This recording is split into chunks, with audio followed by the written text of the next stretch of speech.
Helen here with Eyes on the Game here at Xtreme Couture, being joined by UFC welterweight now, safe to say, Mr. Kevin Lee, making your welterweight debut on May 18th against former lightweight champion Rafael dos Anjos. First off, how's this camp going?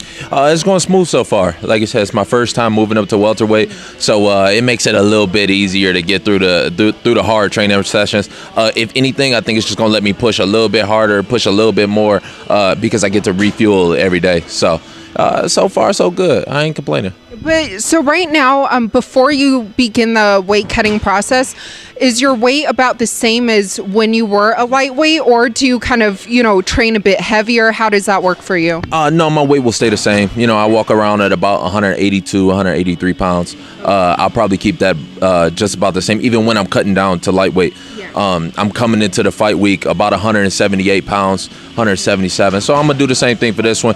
Only thing it's just going to add is just I don't have to dehydrate my body an extra 16 pounds on top of that. Yeah. So I feel like that's where you'll see the most benefit. Not necessarily I'll get bigger or stronger or anything like that. I think I'll just show up healthier to the fight, and I think that's what people are excited about. But how do you feel right now, and knowing that you don't have to make that extra weight cut? That's probably the biggest thing is it takes the stress off of you. For my whole career, it's always been two battles. It's been that scale first, and then I get to worry about the fight after. For this one, I'm taking one of the battles away, so I get to focus completely and 100% on Dos Anjos, because he's gonna be a good test. With these fights, each fight for me is getting bigger and bigger and bigger, just the way I like it. So now I get to zone in a little bit more just on him. Now, when did you officially make that move? Because I feel like I saw you tweet back in February that you were looking for a fight in the lightweight division. So when did you decide, you know what, I want to move up now? Yeah, lightweight was still there. I still enjoyed it. I still, I still felt like it was something there for me, but I offered fights to everybody. I offered fights to guys way beneath me in rankings, tried to give them opportunities, and fights just kept falling through. Nobody wanted to fight. So for me, the most important thing was fighting. When they approached me with Dos Anjos, I knew he was going to take it. He's already fought the who's who of both divisions, and tough, really, really tough guys. So I knew it wasn't going to be, no challenge. He was going to accept the fight, and I think he's going to show up, and we're going to really be able to give the fans a real fight. I don't think I've done that yet. I think the casual fans really know me. The hardcores have really seen me grow up, but I ain't really give them that real barn burner of a fight, and this might be it. And you are coming off the fight against Al, that rematch. What did you kind of take away from that fight the most? Yeah, I think focus is probably, if I had to sum it up to one word, there could have been better communication in the corner. There could have been a little bit of a better approach to the fight itself.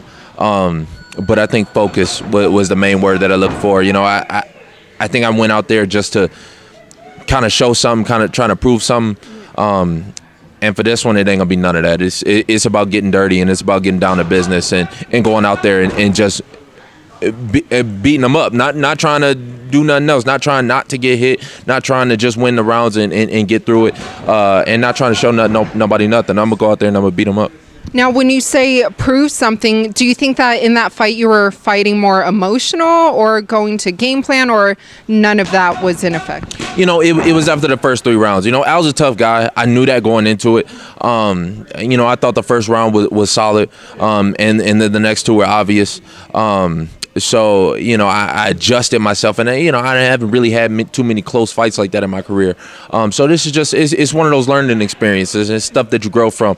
The 5th round should have looked the same as the 1st round. And I think that's where the adjustments could have been made on my focus. But that's just something you're going to learn with.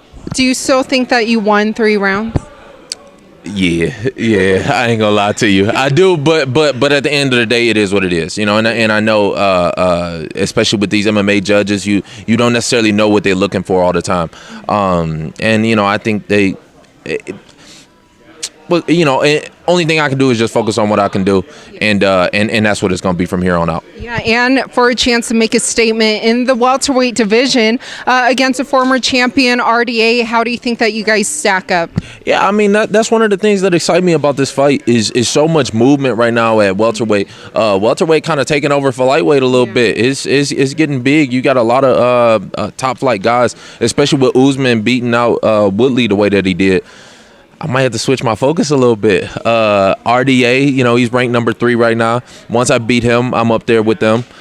So we'll see. Right now is solely and totally focused on him.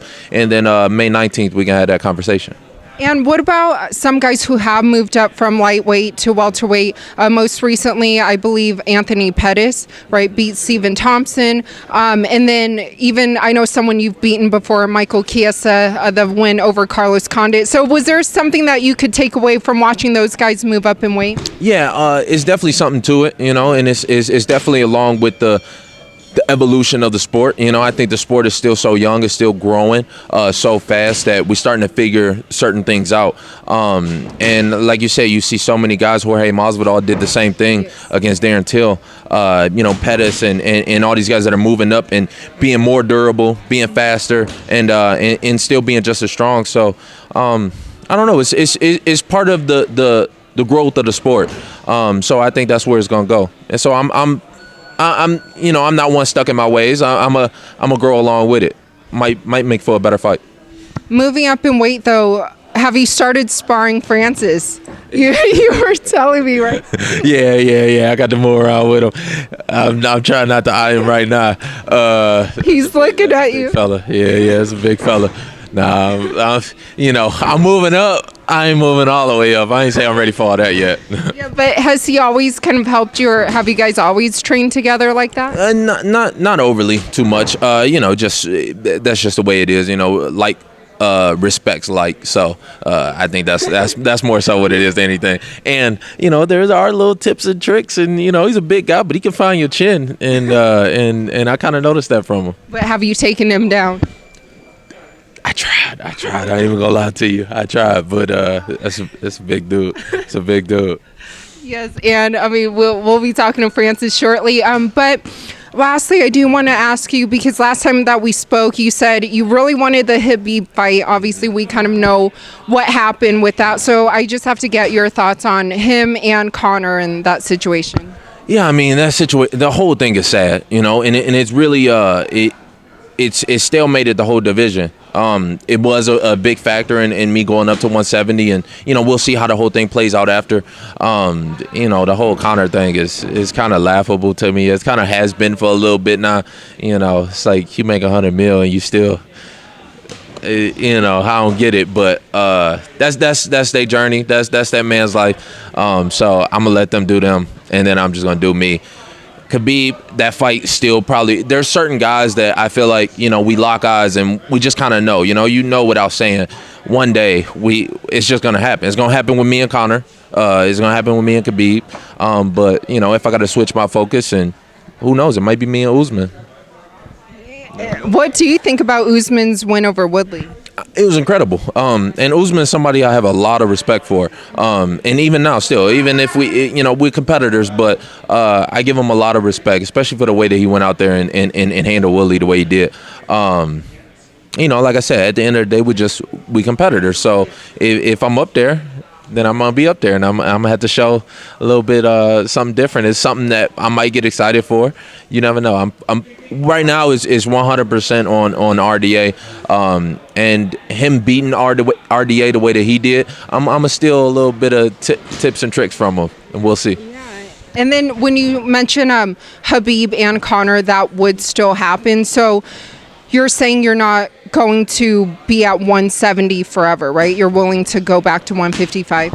I think the sport's going to keep evolving. I think the sport's going to keep growing. Adding weight classes is definitely something that's going to come. I mean, I think we all, everybody in the community kind of all agree on it. It's something that's going to happen. we'll just have to see how this whole thing play out. Now, Ben Askren, I believe he did tell the Schmo he thinks that'll happen in the fall, the 165 division. Have you heard anything? I mean, I ain't heard nothing, but I've been barking up for it for a minute. You know, I kind of you know, died down and let some of these other guys kind of play their role. And if we a collective voice, then it make more sense. But I don't know. We'll see. I mean, if they do that, all right, I like it. I like it. And lastly, what do you have to say to all the Motown Phenom fans who are excited and to watch not only your return, but 170 debut? Yeah, I think a lot of people are very excited for this fight. Through all the build-up that I've been doing on it, I can kind of feel the energy, and it's something that I thrive on. It's something that is motivating me. So they just wait for it. Just wait on it. It's coming. May 18th. Thank you so much for your time, and best of luck to you against RDA. Thank you. If you excuse me, I got some work to do. Got some faces to punch, so I'm gonna do my thing.